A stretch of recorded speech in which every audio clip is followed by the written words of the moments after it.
Hello friends, welcome to my YouTube channel code with Neha. तो आज हम सी प्रोग्रामिंग में पढ़ने जा रहे हैं कंट्रोल स्टेटमेंट। सो गाइस, सबसे पहले हम ये देखते हैं कि हमें कंट्रोल स्टेटमेंट की ज़रूरत क्यों पड़ी। जैसे कि आपको पता है कि एक कंप्यूटर प्रोग्राम क्या होता है, set of instructions. In set of instructions को हम स्टेटमेंट्स भी बोल देते हैं। ठीक है। ये जो सेट ऑफ इंस्ट्रक्शंस हैं या स्टेटमेंट्स हैं, ये कैसे एग्जीक्यूट होती हैं? ये एग्जीक्यूट होती हैं सीक्वेंशियली। मतलब क्या है? सीक्वेंस वाइज एग्जीक्यूट होंगी। ठीक है। सीक्वेंस वाइज एग्जीक्यूट कैसे होती हैं? फॉर एग्जाम्पल, मैंने नंबर ऑफ स्टेटमेंट लिखी हुई है। ठीक है। ये सीक्वेंस वाइज कैसे सॉल्व होती हैं? जिस नंबर पे मैंने फर्स्ट नंबर पे ये वाली स्टेटमेंट लिखी हुई है, तो ये सबसे पहले फर्स्ट स्टेटमेंट को एग्जीक्यूट करेगा, then second, then third, then fourth, then fifth. मतलब क्या है? सीक्वेंस वाइज एग्जीक्यूट करेगा। ठीक है। ये जो सीक्वेंशियल वे है, ये बहुत ही ज़्यादा बैकवर्ड हो जाता है। ठीक है। अगर हम अपने प्रोग्राम में लूपिंग या टेस्ट कंडीशंस नहीं लगा रहे हैं तो वो रियलिस्टिक नहीं लगता। ठीक है। क्योंकि ऐसा तो नहीं है कि हमें कभी कंडीशंस ही नहीं चेक करनी पड़ती, ऐसा भी नहीं है हमें रिपीटेटिवली स्टेटमेंट्स नहीं चलानी पड़ती। ठीक है। उसको दूर करने के लिए, सीक्वेंशियल फ्लो को चेंज करने के लिए हम यूज करते हैं कंट्रोल स्टेटमेंट। ठीक है। अब हम कंट्रोल स्टेटमेंट की डेफिनेशन देखते हैं। डेफिनेशन क्या है? The statement used for controlling the order of execution of the statement. ठीक है। हम क्या कर रहे हैं? एग्जीक्यूशन का ऑर्डर कंट्रोल कर रहे हैं। ठीक है। सीक्वेंशियल में था क्या था? वो सीक्वेंस वाइज एग्जीक्यूट करता था, बट हमने क्या करना है? उसको कंट्रोल करना है। जहां पे मैं अगर टेस्ट ट्रू करवाना चाहती हूँ, मतलब टेस्ट कंडीशन ट्रू करवाना चाहती हूँ, तो मेरी स्टेटमेंट कुछ और चले और फॉल्स के साथ कुछ और चले। ठीक है। ये होता है कंट्रोल करना। ठीक है। Execution of the statement in a program. ठीक है। अगर मैं उसको कंट्रोल करना चाहती हूं तो उसको क्या बोलते हैं हम? Control statement. ठीक है।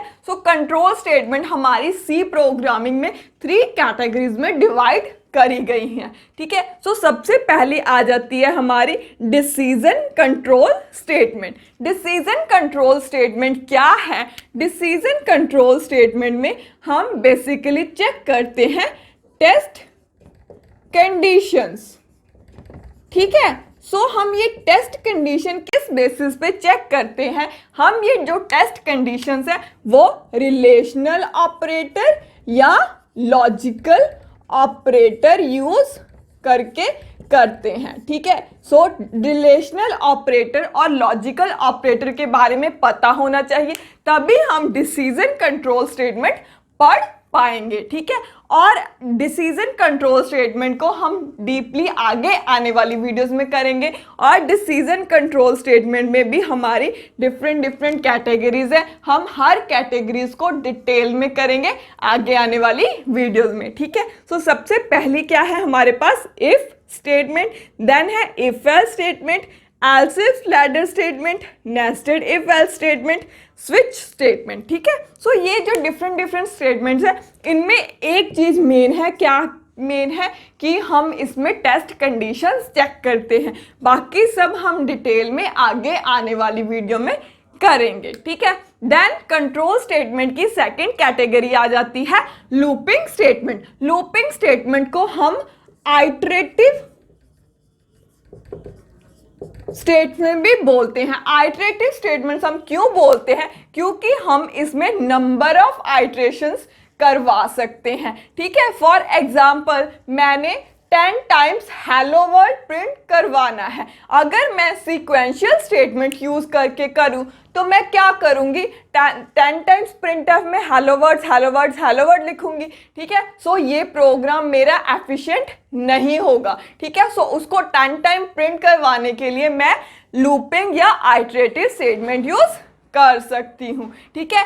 लूपिंग और आइटरेटिव स्टेटमेंट में मेरी 3 कैटेगरीज है। फर्स्ट है while loop, then do while loop, then for loop. ठीक है, सो ये लूपिंग स्टेटमेंट बहुत ही ज़्यादा ज़रूरी है। अगर आपको लूपिंग स्टेटमेंट डीपली करनी है तो प्लीज़ मेरा चैनल सब्सक्राइब कर लीजिए, क्योंकि मैं इसमें सब कुछ बताऊंगी किसको हम एंट्री कंट्रोल लूप बोलते हैं, किसको हम एग्जिट कंट्रोल लूप बोलते हैं। ठीक है, सो ये हो गई हमारी second control statement. Then third control statement आ जाती है जंपिंग स्टेटमेंट। जंपिंग स्टेटमेंट क्यों यूज करते हैं? जंपिंग स्टेटमेंट का मतलब क्या है? हमने पर्टिकुलर लोकेशन से पर्टिकुलर लोकेशन तक जंप करना। ठीक है, या तो हमने कुछ स्टेटमेंट स्किप करनी, सो उनके लिए हम जंपिंग स्टेटमेंट यूज करते हैं। ठीक है, सो जंपिंग स्टेटमेंट में हमारी 3 कैटेगरीज है, ब्रेक, कंटिन्यू और गो टू। ठीक है, सो ये भी हम डीपली आगे आने वाली वीडियोस में करेंगे। ठीक है, सो ये हो गई हमारी